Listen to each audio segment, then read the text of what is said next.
Advanced courses తో పాటు first year నుండే campus recruitment training leading companies లో 13,000 plus placements with 13.5 lakhs highest package. నమస్తే, నేను విజయ్. కాశ్మీర్లోని పహల్గామ్లో ఉగ్ర దాడి తర్వాత ఇప్పుడు ప్రస్తుతం ఎలాంటి పరిస్థితులు ఉండబోతున్నాయి? నిజంగా యుద్ధం జరిగితే భారత్కు నష్టం ఉంటుందా? ఎస్, దీని గురించి డీటెయిల్గా మాట్లాడదాం. మనతో పాటున్నారు retired army officer major Harshavardhan Chauhan గారు. సార్ నమస్తే. జై హింద్. సార్, నిజంగా మొన్న జరిగినటువంటి ఇన్సిడెంట్లో 25 మంది చనిపోయారు. అంటే అక్కడ ఫెయిల్యూర్ అనేది ఏమన్నా ఉందనుకోవచ్చా? ఒకవేళ నిజంగా ఉగ్రవాదులు మన భాగంలోకి వస్తే, అంటే బార్డర్ దాటినా లేదంటే కాశ్మీర్లకు ఇంకెక్కడైనా వచ్చినా కూడా వాళ్ళని అడ్డుకోవాల్సింది ఎవరు? ఆర్మీనా, పోలీసా, సిఆర్పిఎఫా, లేదంటే మీరు రాష్ట్రీయ రైఫిల్స్లో కూడా మీరు వర్క్ చేశారు, ఎవరిది బాధ్యత? చూడండి, ఫస్ట్గా మనం ఒక తప్పు జరిగిందని మాత్రం ఖచ్చితంగా ఒప్పుకోవాలి. అన్నిటికన్నా ముందు ఎవరైతే ఈ ఘటనలో ప్రాణాలు కోల్పోయారో వాళ్ళకి, వాళ్ళ ఫ్యామిలీస్కి ముందుగా నా ప్రగాఢ సానుభూతి. ఇప్పుడు మనం ఒక తప్పు జరిగింది అని ఒప్పుకోకపోతే దాన్ని మనం రెక్టిఫై చేసుకోలేము. సో ఇంటెలిజెన్స్ ది ఫ్లా ఉంది అని చెప్పి మనం ఖచ్చితంగా ఒప్పుకోవాలి. అది ఆర్మీ వైపు నుంచి కావచ్చు, పోలీస్ వైపు నుంచి కావచ్చు, సిఆర్పిఎఫ్ వైపు నుంచి కావచ్చు, ఎవరి వైపు నుంచి అయినా. కశ్మీర్లో ఆన్ గ్రౌండ్ ఉన్న ప్రతి ఒక్కళ్ళు, ఆఫీస్లో కూర్చున్న ప్రతి సెక్యూరిటీ ఏజెన్సీ వాళ్ళు ఫెయిల్ అయ్యారని చెప్పి మనం ఒప్పుకోవాలి. కాదు, మనం ఒప్పుకోము, మనం అంతా కరెక్ట్గానే ఉన్నాము అంటే అది తప్పు కాదు. ఎందుకంటే ఆన్ ఏ డైలీ బేసిస్ మీకు 100 ఇంటెలిజెన్స్ రిపోర్ట్స్ వస్తాయి. ఇంటెలిజెన్స్ ఎలా పనిచేస్తుంది అంటే we have to be right every single time. కానీ టెర్రరిస్ట్కి ఏంటి అంటే they have to be right once. అంతే కదండి. మనం 100 సార్లు ఆపినా కానీ వాళ్ళు ఒక్కటి చేసినా కానీ అది ఈక్వల్ అయిపోతుంది. ఒక్క చిన్న మిస్టేక్ జరిగినా కూడా చాలు. సో ఇందులో నేనైతే ఖచ్చితంగా ఒప్పుకుంటాను. బాధ్యత తీసుకోవాలి. ఇంటెలిజెన్స్ ఫెయిల్ అయిందన్న విషయం మనం ఖచ్చితంగా ఒప్పుకోవాలి. మనం ఒప్పుకోకుండా డినైల్లో ఉంటే దాన్ని మనం ఇంప్రూవ్ చేసుకోలేము ఇంత ముందు కూడా. సో జనరల్గా ఈ టెర్రరిస్ట్ కానీ ఎవరైనా లోపలికి ఎలా ఎంటర్ అవుతారు అంటే మనకి ఎల్సీ ఉంది, line of control. Line of control ఎలాగా ఉంటుంది అంటే ఆ టెరైన్ మీరు చూసే ఉంటారు. కాశ్మీర్లో టెరైన్ అంతా పర్వతాలు ఉంటాయి, ఆ తర్వాత అవన్నీ ఉంటాయి, వ్యాలీస్. సో ప్రతి ఇంచ్ మీరు ఫెన్సింగ్ వేసి అది మొత్తం ప్రొటెక్ట్ చేయాలి అంటే అక్కడున్న టెరైన్కి, అక్కడున్న వెదర్కి అది చాలా కష్టం అయిపోతుంది. ఎందుకంటే కొన్ని చోట ఎల్సీ అనేది నది మధ్యలోగా ఎల్సీ వెళ్తుంది. అలాంటి చోట మీరు ఫెన్సింగ్ వేయలేరు. కొన్ని చోట పర్వతాలు ఉంటాయి, కొన్ని చోట జంగల్స్ ఉంటాయి, కొన్ని చోట్ల వ్యాలీస్ ఉంటాయి. సో వీటన్నిటి మీద మీరు ఫెన్సింగ్ వేయాలంటే అది నియర్లీ ఇంపాసిబుల్. అంటే ఇప్పుడు మీరు ఏ బార్డర్ చూసుకున్నా కానీ దాన్ని ప్రతి ఇంచ్ టు ఇంచ్ సెక్యూర్ చేయాలి అంటే దట్ ఈస్ హైలీ ఇంపాసిబుల్. అది ప్రాక్టికల్ కాదు. సో జనరల్గా ఎప్పుడైనా టెర్రరిస్ట్ లోపలికి ఎంటర్ అవుతున్న టైంలో ఏమవుతుంది అంటే ఈ పాకిస్తాన్ ఆర్మీ పోస్ట్స్ ఏవైతే ఉంటాయో మనకి ఎదురుగా, వాళ్ళు సీజ్ ఫైర్ వైలేషన్ చేయడం మొదలు పెడతారు. ఆ సీజ్ ఫైర్ వైలేషన్ చేయడం మొదలుపెట్టినప్పుడు ఏమవుతుంది అంటే మనం దాన్ని కంట్రోల్ చేయడంలో మనం కాన్సన్ట్రేషన్ మొత్తం వెళ్ళిపోతుంది. అలాంటి టైంలో ఎక్కడైనా లూప్ హోల్ దొరికితే అందులో నుంచి వాళ్ళు లోపలికి రావడానికి ట్రై చేస్తారు. అంటే ఇప్పుడు కాల్పుల విరమణ ఒప్పందం ఉంది, దాన్ని ఉల్లంఘించి ఒకవేళ వాళ్ళు ఫైర్ చేస్తే దానికి కౌంటర్గా మన సోల్జర్స్ ఫైర్ చేస్తారు. కాన్సన్ట్రేషన్ అంతా కూడా దాని మీద ఉంటుంది. ఈ లోపు ఎక్కడైతే మనకి లూప్ హోల్స్ ఉంటాయో అక్కడి నుంచి లోపలికి రావడానికి ట్రై చేస్తారు. చాలా సార్లు అలాగా ట్రై చేసినప్పుడు కూడా వాళ్ళని చంపిన రోజులు ఉన్నాయి. అంటే రీసెంట్గా ఈ ఇన్సిడెంట్ ఏదైతే జరిగిందో దాని నెక్స్ట్ డేనే మనకి బారాముల్లా సైడ్ మనం 2 టెర్రరిస్ట్ని చంపాం. వాళ్ళు కూడా లోపలికి ఎంటర్ అవ్వడానికి ట్రై చేస్తుంటే వాళ్ళని ఎల్సీ క్రాస్ అవ్వక ముందే మనం చంపేశాం. ఎల్సీ దగ్గర ఏదైతే బెటాలియన్స్ ఉన్నాయో వాళ్ళు చంపేశారు. అంటే జమ్మూకి దగ్గరలో. ఎల్సీ అనేది కాశ్మీర్ మాత్రం, బారాముల్లా అనేది మనకి కాశ్మీర్లో ఉంది, జమ్మూ రీజియన్లో లేదు. దాని తర్వాత మళ్ళీ నెక్స్ట్ డే ఏమైంది అంటే జమ్మూ రీజియన్లో ఏదైతే ఉదంపూర్ ఉందో, ఉదంపూర్ దగ్గరలో బసంత్గఢ్ అని ఒక ప్లేస్ ఉంది. అక్కడ కూడా టెర్రరిస్ట్ ఎంటర్ అవుతుంటే వాళ్ళని కూడా చంపేసాం. ఆ ఆపరేషన్లో మన పారా ఎస్ఎఫ్ సోల్జర్ ఒక ఆయన హవల్దార్ జాంటూ అలీ అని ఆయన చనిపోయారు. నిన్న మార్నింగ్ ఇది జరిగింది. సో కంటిన్యూస్గా లాస్ట్ 70-75 ఇయర్స్ నుంచి వాళ్ళు టెర్రరిస్ట్ని పంపిస్తూనే వచ్చారు. అంటే ఇప్పుడు మీరు 1947లో మనం ఇండిపెండెన్స్ వస్తే అన్నిటికన్నా ఫస్ట్ వార్ జరిగింది కాశ్మీర్లోనే. 1947లో ఎవరైతే రాజా హరిసింగ్ ఉన్నారో కాశ్మీర్ మొత్తానికి రాజు, ఆయన కాశ్మీర్ మొత్తాన్ని ఇండియాకి రాసిచ్చేశారు. పాకిస్తాన్ దాన్ని అగ్రీ చేయకుండా కాశ్మీర్ మీద దండయాత్ర చేయడానికి ట్రై చేసింది. అప్పుడు ఇండియన్ ఆర్మీ వెళ్ళి కాశ్మీర్ని ప్రొటెక్ట్ చేస్తే all of A sudden Nehru గారు యూఎన్కి వెళ్ళారు సీజ్ ఫైర్ తీసుకొని. అప్పుడు నెహ్రూ గారు యూఎన్కి వెళ్ళడం వల్ల ఏదైతే లైన్ ఫామ్ అయిందో దాన్నే మనం ఎల్సీ అంటాం ఈరోజు. యాక్చువల్గా మనం మ్యాప్ చూసుకుంటే జమ్మూ అండ్ కాశ్మీర్ ఏదైతే మనం చూస్తామో అది మొత్తం ఇప్పుడు ఇండియా కంట్రోల్లో లేదు. పిఓకే అనేది వాళ్ళు ఆజాద్ కాశ్మీర్ అంటారు పేరుకి, కానీ అది పాకిస్తాన్ కంట్రోల్లో ఉంది. ఒక చిన్న పార్ట్ అక్సాయ్ చీన్ ఏదైతే మనం అంటామో అది చైనా కంట్రోల్లో ఉంటుంది. సో అక్కడ ప్రాబ్లమ్స్ ఇలాగుంటాయి. ప్రతి చోట మీరు టైం అంటే ప్రతి పాయింట్లో మీరు ఎవరో ఒకళ్ళని పెట్టడం అనేది అసాధ్యం. ఒకసారి లోపలికి ఎంటర్ అయిన తర్వాత జేఎండ్కే పోలీస్ది రెస్పాన్సిబిలిటీ, ఇండియన్ ఆర్మీది రెస్పాన్సిబిలిటీ, సిఆర్పిఎఫ్ది రెస్పాన్సిబిలిటీ. కానీ ఈ పర్టికులర్ ఇన్సిడెంట్లో నాకు అనిపించేది ఏంటి అంటే ఈ టెర్రరిస్ట్ ఎవరైతే ఉన్నారో వాళ్ళు లోపలికి వచ్చి ఆల్మోస్ట్ 1 month పైన అయి ఉండొచ్చు అని నా ఉద్దేశం. ఓకే, అంటే లోకల్ సపోర్ట్తోనే అక్కడ ఉండి లోకల్ సపోర్ట్లో నాకు తెలిసి 1 month వాళ్ళు ఆ చుట్టుపక్కల ఉన్న అడవుల్లోనే హైడౌట్ చేసుకొని ఉన్నారు. ఆ హైడౌట్ చేసుకొని వాళ్ళు సైలెంట్గా ఉన్నారు. వాళ్ళకి ఏ రోజు అయితే వాళ్ళకి కమ్యూనికేషన్ వచ్చిందో ఇవాళ మీరు ఆపరేషన్ ఎగ్జిక్యూట్ చేయండి అని చెప్పి ఆ రోజు వాళ్ళు చేశారని నా ఉద్దేశం. నా పర్సనల్గా నేను చూసిన ప్యాటర్న్ గ్రౌండ్ మీద నాకు అర్థమైన దాన్ని బట్టి ఇది జరిగి ఉండొచ్చు అని చెప్పి నేను. మీరు పర్టికులర్గా ఈ పెహల్గామ్లో కావచ్చు, కాశ్మీర్లో కావచ్చు, ఎన్ని సంవత్సరాలు వర్క్ చేశారు? నేను 3.5 years ఉన్నాను. ఓకే సార్, ఈ పెహల్గామ్లో బైసరన్ ప్రాంతానికి సరిగ్గా నేను 25 రోజుల కిందట ఫ్యామిలీతో వెళ్ళాను, 20 members. అక్కడ చూస్తే అందరూ కూడా పెహల్గాం నుంచి బైసరన్కి వెళ్ళాలంటే 6 kilometers, ఖచ్చితంగా గుర్రాల మీద వెళ్ళాలి, నడవాలంటే కూడా సాధ్యం కాదు. సో అక్కడ కనీసం ఒక్క సోల్జర్ కానీ, సిఆర్పిఎఫ్ కానీ, పోలీస్ కానీ ఎవ్వరు కూడా లేదు బైసరన్ దగ్గర. దాదాపు 2000 నుంచి 3000 మంది టూరిస్టులు అక్కడ ఉన్నారు. దీన్నే టార్గెట్ చేయడానికి ఒక రకంగా ఇది మన లీనియస్ అనుకోవచ్చా, టూరిస్టులు ఏం చేయలేరులే అనేటువంటి ఒక ఆలోచన అనుకోవచ్చు? సెకండ్ ఆప్షన్కి నేను వెళ్తానండి. ఒక ధీమా ఏంటి అంటే ఇప్పటి వరకు నేను గ్రౌండ్ మీద ప్యాటర్న్స్ చూసింది ఏంటి అంటే కాశ్మీర్లో, అవుట్ ఆఫ్ కాశ్మీర్ కాదు, ఉట్టి కాశ్మీర్లో నేను చూసిన ప్యాటర్న్స్ ఏంటి అంటే మీరు 2 విషయాలు చూసుకోవాలి ఇక్కడ. పర్యాటకులు, భక్తులు. పర్యాటకులకి భక్తులకి డిఫరెన్స్ ఏంటి అంటే భక్తులు బేసిక్గా వాళ్ళు ఎందుకు వస్తారు అంటే సంబంధించిన దేవుడికి సంబంధించిన ప్యూర్లీ ఇప్పుడు మనకి జూన్లో అమర్నాథ్ యాత్ర స్టార్ట్ అవుతుంది. ప్రతి ఇయర్ అమర్నాథ్ యాత్ర ఇదే పహల్గామ్ నుంచి స్టార్ట్ అవుతుంది. పహల్గామ్ నుంచి స్టార్ట్ అవుతుంది. అమర్నాథ్ యాత్రకు వచ్చే వాళ్ళందరినీ మనం భక్తులు అంటాం, పిలిగ్రిమ్స్ అంటాం మనం.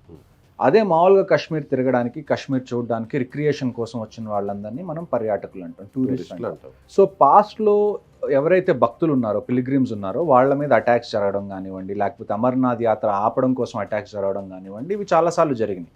చాలా మంది ప్రాణాలు కూడా కోల్పోయారు. భక్తుల వరకు, పిలిగ్రిమ్స్, డివోటీస్ వరకు. అవును. కానీ ఇప్పుడు వరకు టూరిస్ట్ని డైరెక్ట్గా టార్గెట్ చేయడం అనేది నేను చాలా తక్కువ చూశాను కాశ్మీర్లో. ఎవరన్నా టూరిస్ట్ ఏదైనా స్టోన్ పెల్టింగ్ ఇన్సిడెంట్ జరుగుతుంటే దాని మధ్యలో చిక్కుకొని చనిపోవడం, లేకపోతే అంటే రాళ్ళు రువ్వే క్రమంలో లోకల్ వాళ్ళు పోలీసుల మీద, సోల్జర్స్ మీద రాళ్ళు రువ్వుతున్నప్పుడు ఆ మధ్యలో వాళ్ళకి తగిలినప్పుడు ఇరుక్కున్నప్పుడు చనిపోవడం కానివ్వండి, లేకపోతే ఏదైనా ఆపరేషన్ ఏదైనా ఏరియాలో జరుగుతుంటే అటుగా పాస్ అవుతుంటే చనిపోవడం కానీ చూశాను. కానీ ఉగ్రవాదులు, సోల్జర్స్ లేదా పోలీసులు కొలేటరల్ డ్యామేజ్, బేసిక్గా కొలేటరల్ డ్యామేజ్ అవ్వడం చూసాం. కానీ డైరెక్ట్ గా వాళ్ళని టార్గెట్ చేయడం నేను ఇంతకు ముందు చూసిన ఇన్స్టెన్సెస్ చాలా తక్కువ టూరిస్ట్ తో ఇప్పటి వరకు ఈవెన్ ఎంటైర్ కాశ్మీర్ హిస్టరీ. అవును. ఎందుకంటే మీరు చూసుకోవాలి, కాశ్మీర్లో అన్నిటికన్నా అంటే ఒక డబ్బు లేని పేద కాశ్మీరీకి అన్నిటికన్నా పెద్ద హోప్ ఏంటి అంటే టూరిజం. టూరిస్ట్ అక్కడికి వస్తే దానివల్ల వాళ్ళకి ఇన్కమ్ వస్తుంది, దానివల్ల వాళ్ళ కడుపులు నిండుతాయని చెప్పి వాళ్ళకి ఒక ఆశ. లిటరల్గా నేను కూడా అది ఎక్స్పీరియన్స్ చేశాను. చాలా ఎంత రెస్పెక్ట్ ఇస్తున్నారంటే వాళ్ళు ఎక్కడ కూడా రిలీజియన్ చూడట్లేదు, హిందువా ముస్లిం అని పట్టించుకోవట్లేదు. పర్టికులర్గా నేను వెళ్ళింది కూడా రంజాన్ సీజన్లో వెళ్ళాను. చాలా గౌరవంగా ఉన్నారు. వాళ్ళ టైంలో అక్కడ నమాజ్ చేసుకుంటున్నారు, మన టైంకి తగ్గట్టుగా మనల్ని వెంటనే డెస్టినేషన్కి తీసుకెళ్తున్నారు. ఈవెన్ హిందూ టెంపుల్స్ కూడా చాలా నీట్గా ఎక్స్ప్లోర్ చేసి చెప్తున్నారు. ఎక్కడ కూడా ఆ ఫీలింగ్ లేదు, ఎందుకంటే మనం వస్తేనే వాళ్ళకి అక్కడ ఆదాయం. సో అందుకని చెప్పి టెర్రరిస్ట్కి ఫైనల్గా సపోర్ట్ ఎవరికి కావాల్సి వస్తుంది? టెర్రరిస్టులు ఏమన్నా చేయాలన్నా ఏదో ఒక లోకల్ సపోర్ట్ వాళ్ళకి ఉండాలి. ఆ లోకల్ సపోర్ట్ అనేది ఒకవేళ టూరిస్ట్ మీద అటాక్ జరిగితే ఆ లోకల్ సపోర్ట్ అనేది మనకి పోతుంది అని చెప్పి టెర్రరిస్ట్కి ఒక ఐడియా ఉంది. దానివల్ల ఇప్పుడు వరకు నేను చూసిన ప్యాటర్న్స్లో ఏంటంటే టూరిస్ట్ని డైరెక్ట్గా టార్గెట్ చేయడం అనేది ఇప్పుడు వరకు పెద్దగా జరిగింది లేదు ఇంతకు ముందు ఇన్స్టెన్సెస్. ఎందుకంటే వాళ్ళకున్న సపోర్ట్ కూడా పోతుందని వాళ్ళకి తెలుసు. కానీ ఇది ఫస్ట్ టైం, అందులోనూ వీళ్ళు వాళ్ళ రిలీజియన్ ఏంటి అని అడిగి మరీ చంపారు అంటే ఇప్పుడు అన్నిటికన్నా పెద్ద రెస్పాన్సిబిలిటీ కాశ్మీరీ లోకల్స్ మీద ఉందండి. ఇప్పుడు ఆర్మీ ఏం చేస్తుంది, నేవీ ఏం చేస్తుంది, ఎయిర్ ఫోర్స్ ఏం చేస్తుంది, గవర్నమెంట్ ఏం చేస్తుంది అన్న దానికన్నా కాశ్మీరీ, అక్కడ గ్రౌండ్ మీద ఉన్న కాశ్మీరీ పబ్లిక్ ఏం చేస్తాడన్నదే మనకి చాలా ఇంపార్టెంట్. ఎందుకంటే ఏం చేస్తాడంటే ఏం చేస్తారు అంటే వాళ్ళు ఇంకా సపోర్ట్ చేస్తారా దీనికి, లేకపోతే ఇప్పుడైనా వాళ్ళు మేల్కొని వీళ్ళ వల్ల మీకు జరిగేది అన్యాయం తప్ప ఏ న్యాయం జరగదని గుర్తించి వాళ్ళు పద్ధతిగా ఉంటారా అన్న దాని మీదే ఫ్యూచర్ మొత్తం, కాశ్మీర్ ఫ్యూచర్ మొత్తం, ఇండియా ఫ్యూచర్ మొత్తం, టెర్రరిజం ఫ్యూచర్ మొత్తం డిపెండ్ అవుతుంది. 1,00,000 మంది ఉంటారు సార్ మీరు అన్నట్టు పబ్లిక్. ఆ 1,00,000 మందిలో ఒకరో ఇద్దరు ఖచ్చితంగా ఎక్కడో దగ్గర జరుగుతుంటాయి. అది మనకి మామూలు సివిల్లో కూడా జరుగుతుందండి. ఇప్పుడు మామూలుగా మీరు హైదరాబాద్లోనే తీసుకున్నారు, హైదరాబాద్లో క్రైమ్ అవ్వదా? కానీ 90 to 95% హైదరాబాద్లో ఎవరైతే ఉన్నారో నీట్గా ఉంటారు, పద్ధతిగా ఉంటారు కాబట్టి క్రైమ్ ఫ్రీగా ఉంటుంది. కానీ 5% క్రైమ్ చేసేవాళ్ళు ప్రతి చోట ఉంటారు. ఇప్పుడు నేను చెప్పేది కూడా అదే. ఈ ఇన్సిడెంట్ జరిగిన తర్వాత కూడా కాశ్మీరీ పబ్లిక్ అట్లీస్ట్ 80 to 90% అంటే majority of Kashmiri public should unite against this. అలా కాదు మేము ఇంకా దీన్ని ఎంకరేజ్ చేస్తాము అని అంటే మాత్రం ఆర్టికల్ 370 ముందు ఏ సిచ్యువేషన్లో కాశ్మీర్ ఉందో అదే సిచ్యువేషన్లోకి మళ్ళీ కాశ్మీరీస్ వెళ్ళిపోతారు. ఇప్పుడు టెర్రరిస్టుల టార్గెట్ కూడా కూడా అదే కదా, ఎందుకంటే ఫైనాన్షియల్ సోర్సెస్ అన్ని కూడా కట్ చేస్తే మళ్ళీ వీళ్ళు తిరిగి టెర్రరిజం వైపు వస్తారు అనేది వాళ్ళు ఇప్పుడు గోల్. సో ఇప్పుడు అది వాళ్ళు అనుకున్న గోల్ని ఇంప్లిమెంట్ చేశారనుకోవచ్చా? ఒక రకంగా చూస్తే ఇనిషియేట్ చేసింది అయితే అందుకే అండి. కానీ ఆర్టికల్ 370 తర్వాత ఏదైతే కొద్ది గొప్ప డెవలప్మెంట్ జరిగిందో నా ఉద్దేశం ఏంటంటే దాన్ని చూసిన కాశ్మీరీస్ ఇంకొకటి ఏంటంటే నేను లాస్ట్ టైం మిమ్మల్ని కలిసినప్పుడు కూడా చెప్పాను, మనం ఆప్ సద్భావన అని చెప్పి కంటిన్యూస్గా ప్రోగ్రామ్స్ చేస్తూ ఉంటాం. అక్కడ ఆప్ సద్భావన అంటే ఏంటి అంటే ఇండియన్ ఆర్మీ CSR యాక్టివిటీస్ చేస్తుంది అక్కడ. అంటే అక్కడ ఉన్న చిన్న పిల్లల్ని బయటికి తీసుకెళ్ళి తిప్పడం కానివ్వండి, వాళ్ళకి స్పోర్ట్స్ కండక్ట్ చేయడం కానివ్వండి, వాళ్ళకి అవేర్నెస్ తీసుకురావడం కానీ. అంటే ఈ వైలెన్స్ మొత్తం పోవాలంటే నెక్స్ట్ తరం వాళ్ళు కనీసం ఈ వైలెన్స్ నుంచి ఫ్రీగా ఉండాలి అన్నది ఇండియన్ ఆర్మీ ఉద్దేశం అక్కడ. సో నాకు తెలిసి ఇంతకు ముందు ఉన్నంత సపోర్ట్ నాకు తెలిసి అయితే లోకల్ కాశ్మీరీస్ చెయ్యాలని నా ఆశ. ఒకవేళ చేస్తే మాత్రం చూడండి, అట్ ది ఎండ్ తప్పు చేసిన వాళ్ళకి ఎవరైతే సపోర్ట్ చేస్తారో వాళ్ళు మన వాళ్ళైనా సరే మన వాళ్ళకి అగెన్స్ట్గా ఉండాల్సింది. కాశ్మీర్ అనేది మీరు ఇందాక నేను నాకు చెప్పినప్పుడు మీరు అన్నారు కదా, వాళ్ళు చేసిన దానికి ఇప్పుడు జస్టిఫై అయిపోయింది. కాశ్మీరీస్ కనుక మళ్ళా ఈ టూరిజం మొత్తం తగ్గిపోయి మళ్ళీ టెర్రరిజంలోకి వెళ్ళిపోతే వాళ్ళు అనుకున్నది వాళ్ళు సాధించినట్టు అయింది అని. ఒకవేళ అదే కనుక జరిగితే Indian army will be harsh on them. మీరు దాన్ని ఏమంటారు, మీరు కావాల్సినట్టు మీరు చేద్దాం అనుకొని మీకు కాన్సిక్వెన్సెస్ ఏమీ ఉండవు అని అనుకుంటే అది మీరు తప్పు చేసినట్టే. ఇప్పుడు ఆల్మోస్ట్ ఈ ఇన్సిడెంట్ జరిగిన తర్వాత 1500 మంది ఆన్ గ్రౌండ్ వర్కర్స్ని డిటైన్ చేశారు ఆర్మీ పోలీస్ కలిపి. 1500 మందిని ఒకేసారి అరెస్ట్ చేయడం అంటే మీరు ఊహించండి. ఇప్పటివరకు ఈ 2 days కాదు, నెక్స్ట్ డే మార్నింగ్. OGWs అంటే ఆన్ గ్రౌండ్ వర్కర్స్, మీరు సివిల్ భాషలో దాన్ని స్లీపర్ సెల్స్ అనుకోవచ్చు. ఎవరైతే టెర్రరిస్ట్ అటువైపు నుంచి వస్తున్నారో వాళ్ళకి లాజిస్టికల్గా కానీ ఆపరేషనల్ కానీ సపోర్ట్ చేసే ఈ OGWs ఎవరైతే ఉన్నారో 1500 మందిని డిటైన్ చేశారు. వాళ్ళని ఉతుకుతున్నారు. ప్రతి చిన్న ఇన్ఫర్మేషన్ ఏదైతే మనకు వస్తుందో ఆ ఇన్ఫర్మేషన్ తీసుకొని ఎవరైతే వీళ్ళకి హెల్ప్ చేశారో, చంపిన వాళ్ళు కాదు, వీళ్ళకి వెనకాల నుంచి ఎవరైతే హెల్ప్ చేశారో లాజిస్టికల్గా కానివ్వండి, ప్లాన్ పరంగా కానివ్వండి, ఆపరేషన్ పరంగా కానివ్వండి, ప్రతి ఒక్కళ్ళని తీసుకొచ్చి ఉరికమ్మం ఎక్కిస్తారు. ఇందులో మీకు ఏ డౌట్ అనేది మీకు అవసరం. మీరు ఒక మాట అన్నారు sir, if you don't mind, next day within అవర్స్లోనే దాదాపు 1500 మందిని అరెస్ట్ చేశారంటున్నారు. ముందే ఎందుకు చేయలేదు? ముందు మీరు అంటే ఏదైనా ఒక ఇన్సిడెంట్ జరిగి సాధారణ పౌరులు చనిపోతే కానీ అలర్ట్ అవరా? ఇది గవర్నమెంట్ కావచ్చు, ఈవెన్ ఫోర్సెస్ కావచ్చు. చూడండి, మీరు ఏ బేస్ లేకుండా ఎవరిని అరెస్ట్ చేయలేరు. Law and order doesn't work that way. Or లేకపోతే జుడిషియరీ అలా పనిచేయదు, హ్యూమన్ రైట్స్ కౌన్సిల్ అలా పనిచేయదు. మీరు ఏ సంబంధం లేకుండా ఇష్టం వచ్చినట్టు ఒక 15 మందిని ఎత్తుకెళ్ళిపోతే లోకల్ కాశ్మీరీస్ ఏం చేస్తారంటే నెక్స్ట్ డే రోడ్డుకి ఎక్కరా? 1500 మందిని ఏ ప్రాబ్లం లేకుండా తీసుకెళ్లారు. ఇప్పుడు మీరే అంటున్నారు ఇన్ఫర్మేషన్ ఉంది, స్లీపర్ సెల్స్ అనేటువంటి ఇన్ఫర్మేషన్ వాళ్ళు ఏదైనా చేస్తే కదండి మనం లోపల పెట్టాల్సింది. ఇప్పుడు మీరు అక్కడ కావాలనుకుంటున్నది కాన్ఫ్లిక్ట్ కాదు. యాజ్ ఇండియన్స్ మనం అక్కడ కావాలనుకుంటుంది ఏంటి? ఫైనల్గా శాంతి ఉండాలి. సో మనం బేసిక్గా ఏం చేస్తామంటే అనవసరంగా ఎవరిని పోక్ చేయం, హట్ చేయడం కరెక్ట్ కాదు. అక్కడ ఉన్న సెన్సిబిలిటీస్ని రెస్పెక్ట్ చేస్తూ అక్కడ ఉన్న సొసైటీ ఎంత పీస్ఫుల్గా ఉంటే అంత మంచిదని చెప్పి మనం అనుకొని ఎవరిని అనవసరంగా కదిలియం. ఇప్పుడు అవసరం వచ్చింది కాబట్టి వీళ్ళందరినీ డిటైన్ చేయాలి. సో ఈ ఇన్సిడెంట్ బేస్ చేసుకుని అయినా కూడా ఇక మీదట ఇలాంటి వాళ్ళు అనేది ఉండకుండా పూర్తిగా తుడిచిపెట్టే ప్రయత్నం ఏమైనా చేయొచ్చా?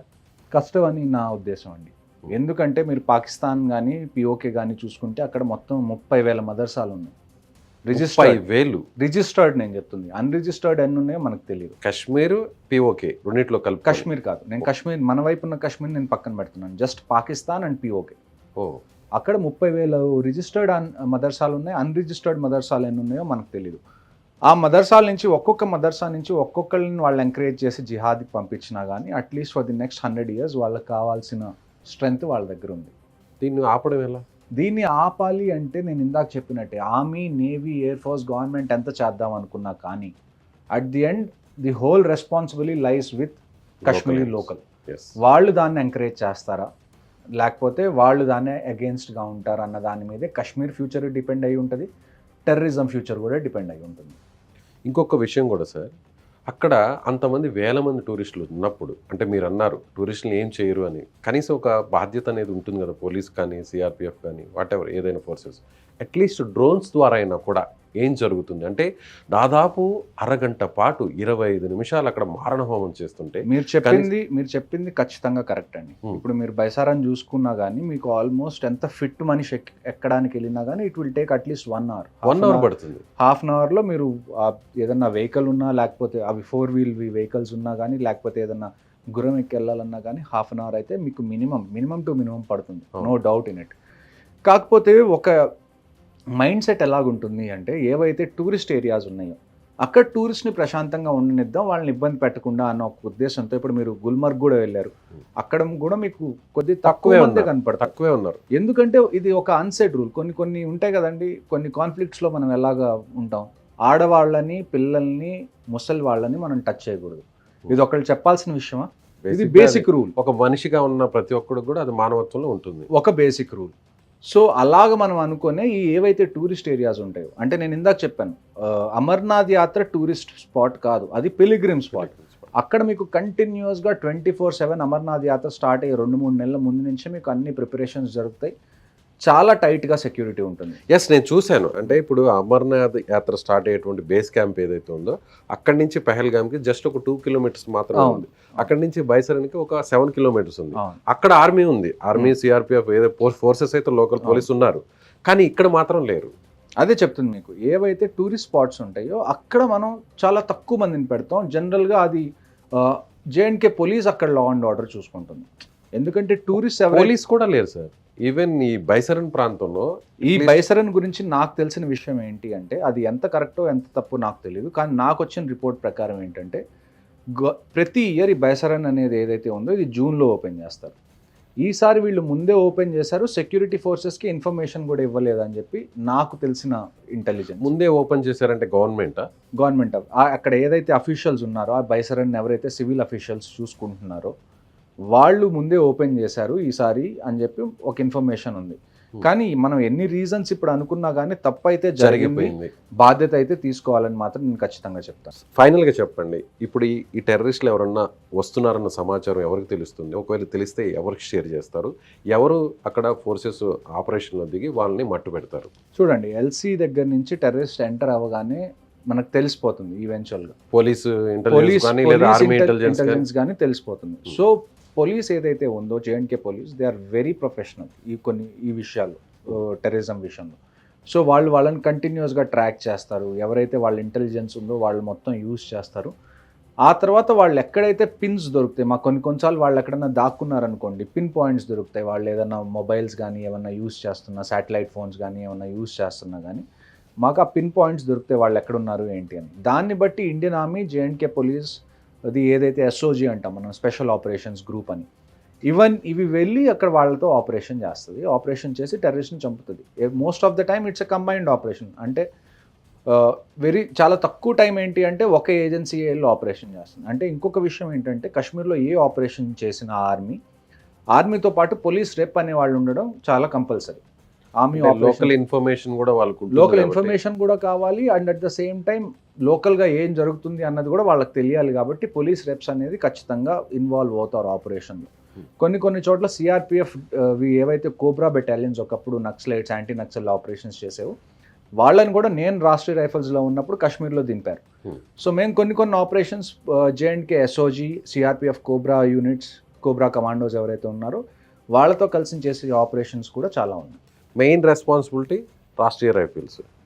తెలిసిన తర్వాత ఒకవేళ పలానా చోట ఏదైనా ఇన్సిడెంట్ జరిగింది, లేకపోతే పలానా చోట ఏదైనా టెర్రరిస్ట్ దాక్కుని ఉన్నాడు అంటే ఆ ఫస్ట్ ఇన్ఫర్మేషన్ పోలీస్ దగ్గర వస్తుంది. పోలీస్ ఆ ఇన్ఫర్మేషన్ ఆర్మీకి షేర్ చేస్తుంది. And at the same time army దగ్గర ఉన్న ఇంటెలిజెన్స్ సోర్సెస్లో ఏమన్నా తెలిస్తే ఆర్మీ రెస్పాండ్ అవుతుంది. And at the same time police కూడా వాళ్ళు ఇన్ఫర్మేషన్ ఇవ్వాలి, మీరు కూడా మాతో పాటు ఆపరేషన్కి రావాలి అని. సో ఫ్రంట్ ఫేస్లో ఉండేది మాత్రం మీరే? అవును. మీ తర్వాత ఎవరు ఉంటారు? సిఆర్పిఎఫ్ పోలీస్ ఇద్దరు ఉంటారు. పోలీస్ కూడా ఉంటుంది. Thank you sir, thank you so much. So ఇది మేజర్ హర్షవర్ధన్ చావ్ గారు